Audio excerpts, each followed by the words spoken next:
The ocean really is kind of my life. I mean, I have my family on land, but if I don't go into the ocean for too long, I'm really not serving my family very well because I get irritable and cranky.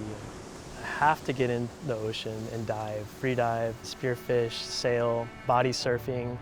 That to me is the only way that I can be healthy and happy in life.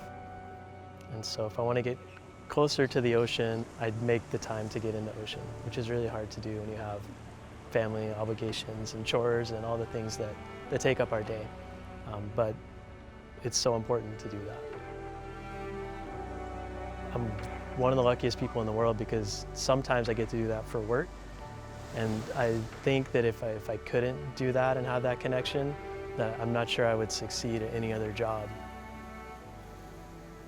We just had our first ever massive thermal bleaching event in West Hawaii. This is something that scientists have been predicting would happen here. What that tells me is that there's something to all of this coral reef science that's projecting into the future and looking at what climate change is going to do to the ocean. It also tells me that we have an urgent need to take action. This is a reef that I love, that I've been coming to for 15 years. And so to see 100% of the cauliflower coral heads bleach and to know that some of them are not going to recover was very, very difficult. The only silver lining to that cloud is that we're studying it, and for 9 weeks straight we dove on these reefs so that we can, if not prevent it from happening in the future, at least give the coral the best chance to survive it the next time it does happen.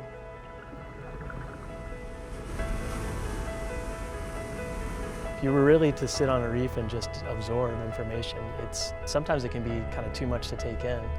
Like a massive city, like sitting in Manhattan and trying to understand what's happening with all these people. They provide spiritual renewal, excitement, recreation, adventure, livelihoods in the tourist industry. Really important is providing food. The Hawaiians survived by utilizing the resources on this reef wisely. And that's why we have reefs to study today, is because that worked. The balance between people and reefs was achieved here. There's something about seeing the fish that you're gonna take home. And actually there is this thing that the ocean does, which a spearfisher will understand. Occasionally you'll be given a fish. You know, I've had experiences where I've been free diving down, looking around, and the fish is there. And it's waiting right there.